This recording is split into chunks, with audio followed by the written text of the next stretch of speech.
My grandparents decided to take the whole family on a cruise at Christmas time around the Caribbean. There were 14 of us, so we were all located in different cabins spread over different floors. My sister and myself, I'm female, shared a room. I was 16 and my sister was 14. On our first night, we could barely sleep as the couple in the adjoining cabin were having a very loud argument. The man kept calling the girl a whore and shouted that she was only there because of his money. It went on until the early hours of the morning. After that night, all was quiet, and I assumed the girl had moved to another cabin as I'd never seen or heard from her again. The next day, we were up early for breakfast.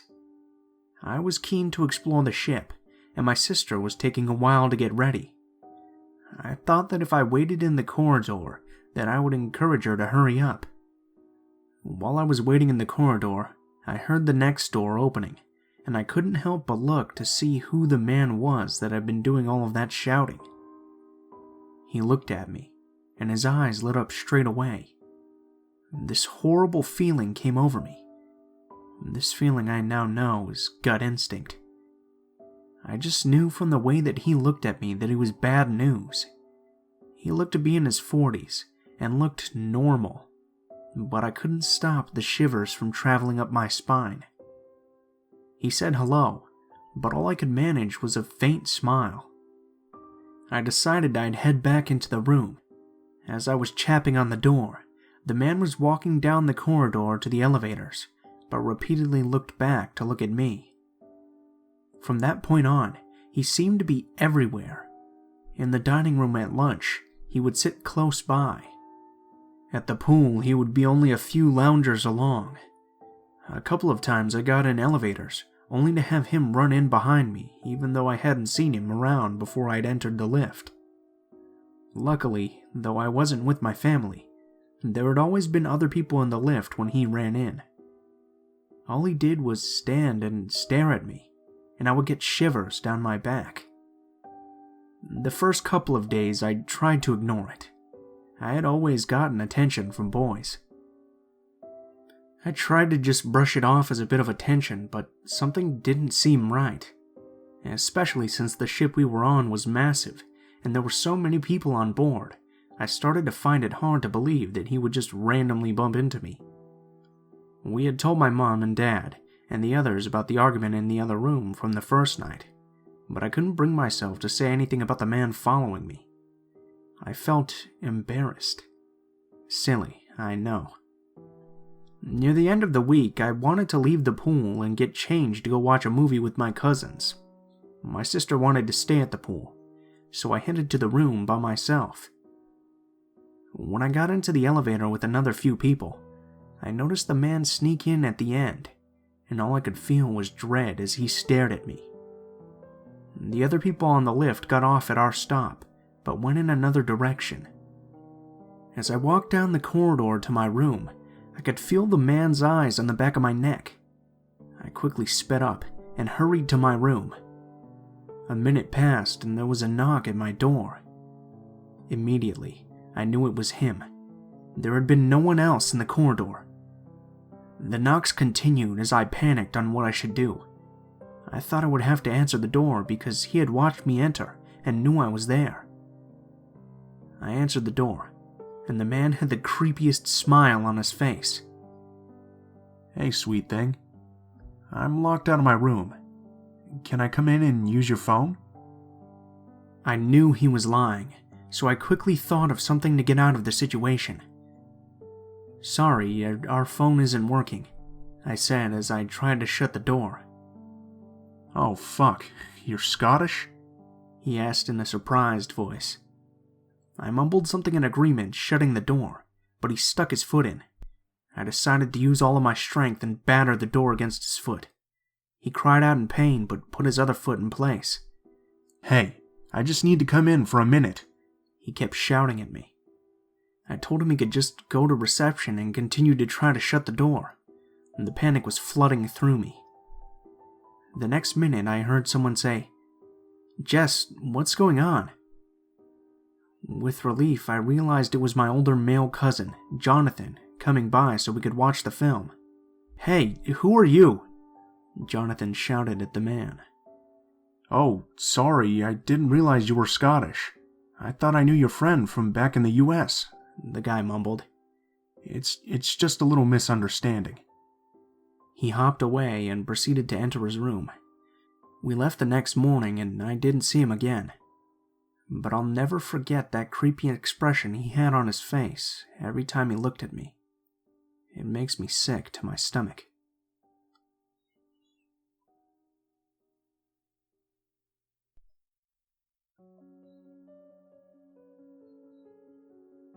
When I was about 15, I went on a cruise with my parents around Asia.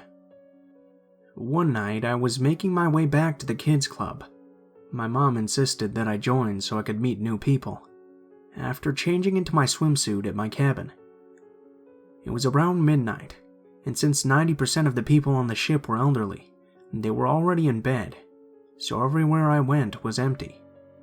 My cabin was on the lowest level of the ship, whereas the pool was on the top deck, so I had a fair way to go to get there. After waiting for one of the 6 elevators to open up for 5 minutes, I got impatient and ran for the stairs. That was when I heard, "Are you running away from me?" I turned around, and a man who looked to be in his late 20s was dressed from head to toe in gray and grinning at me. Unsure of how to act, I gave him a slight smile and tried to keep walking, but he moved fast and blocked my path. He asked me all of these questions like, "What's your name? How old are you? And where are you from?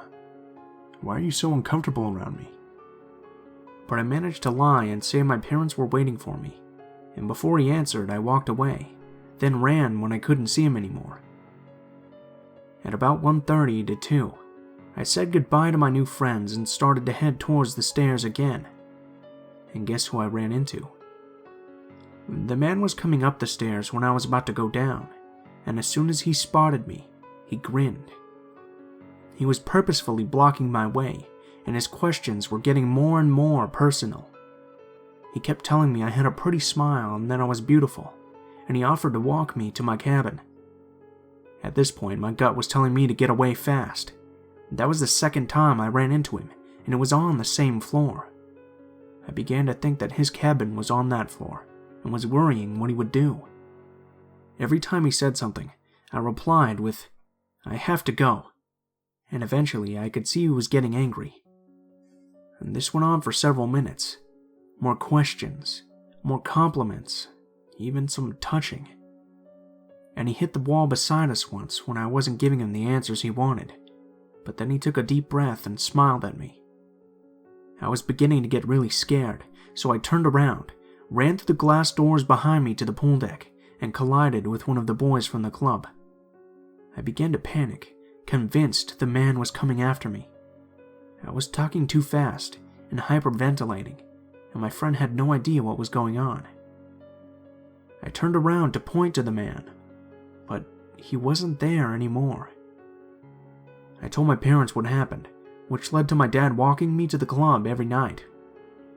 My mom was determined to find out who he was, so she and I went to the little photo shop on one of the decks and looked through the mandatory photos that each passenger had taken before they got on the ship. He wasn't in a single photo. I never saw him again after that. It was as if he wasn't even on the boat. I still wonder what could have happened if I hadn't run away and found my friend. Sometimes I wonder whether or not he was even real. Besides, no one but me ever saw him.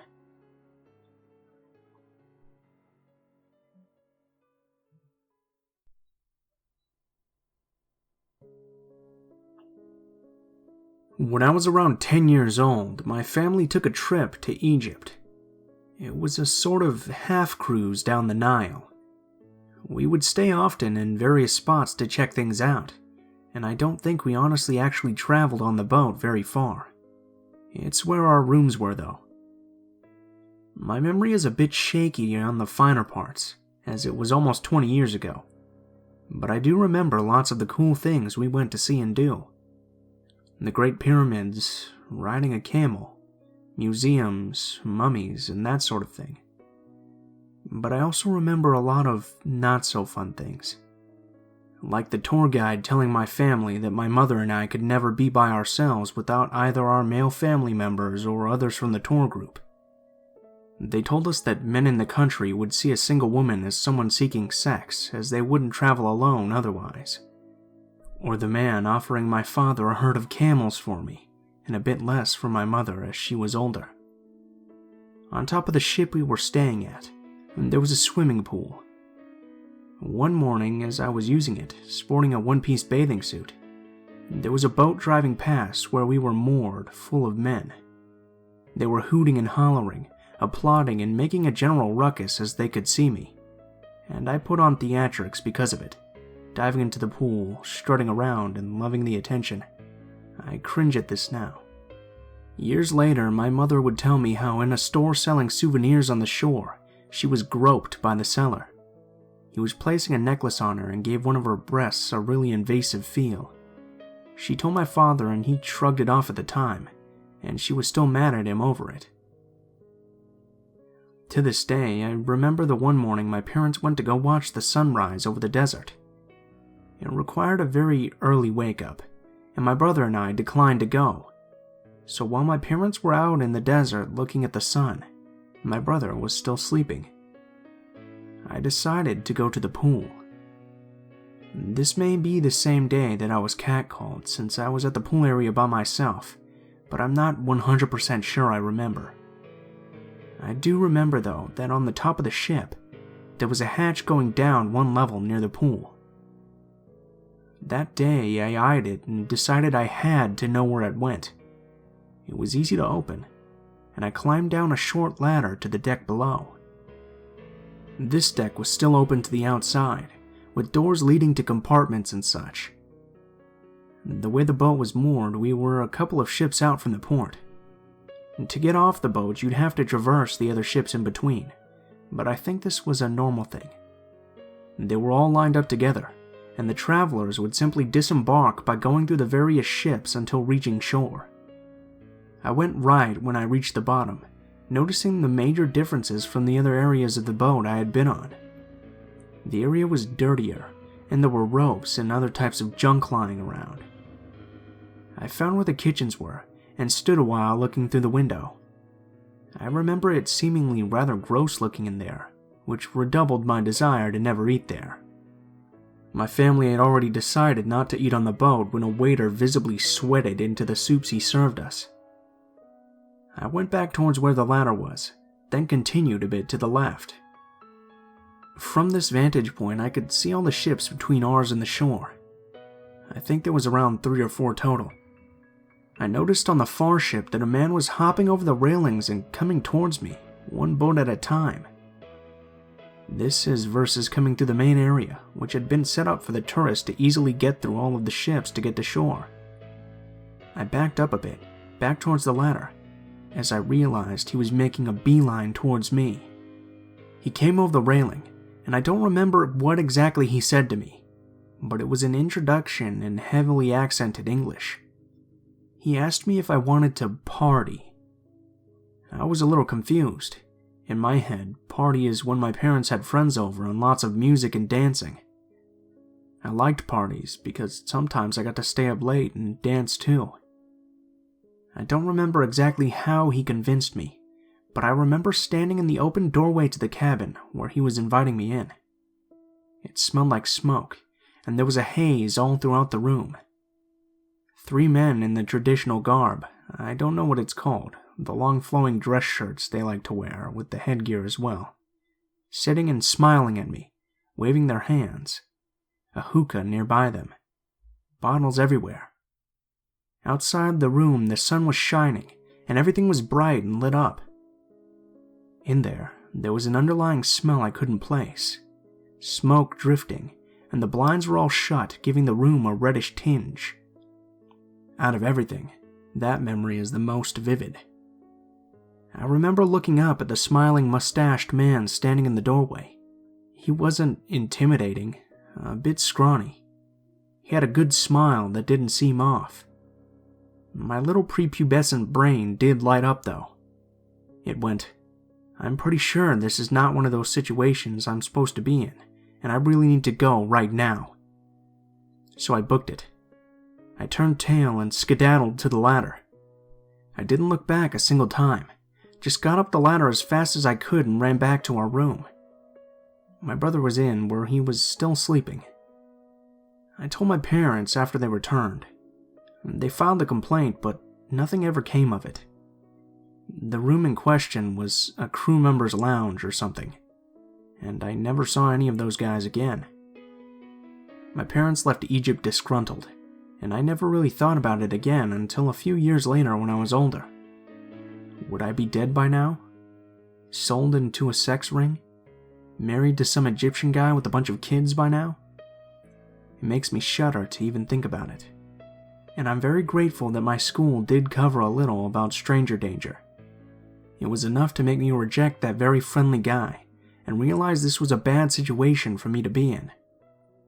With all the weird situations that happened on that trip and the fascination I apparently held for being so young, I can't help but think that something terrible would have happened if I had gone into that room.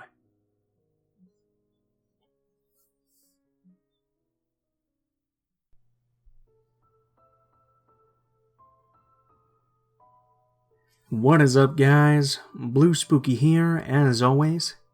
I just wanted to thank you guys so much for watching, especially if you made it this far to the end of the video. If you guys did enjoy the video, please feel free to leave feedback in the comments below, or perhaps like, share, or subscribe if you feel so inclined. If you have a story you'd like to share, or you'd just like to chat sometime, go ahead and take a look in the description below. There will be links to all of my social media, including my Facebook, Twitter, and Gmail accounts. Go ahead and send me a message on any of those, and I'll try to include your story in a video or respond to your message as soon as possible. If you do decide to send in a story, please be sure to include in the tagline what the name of the story is, what the theme is if it has any, and how you'd like to be credited in the description of the video the story appears in. If you're curious at all about the music used in this video, that is always listed in the description below, by name in the order which it appears in the video, and I'll also have links to the artists as well if you'd like to check out more of their work. So if you're curious about the music, go ahead and check down there in the description. Last but not least, if you guys have any constructive criticism, please be sure to let me know in the comments below, as I'm always looking for new ways to improve the channel. Thank you guys so much for watching, and I hope you guys have a wonderful day.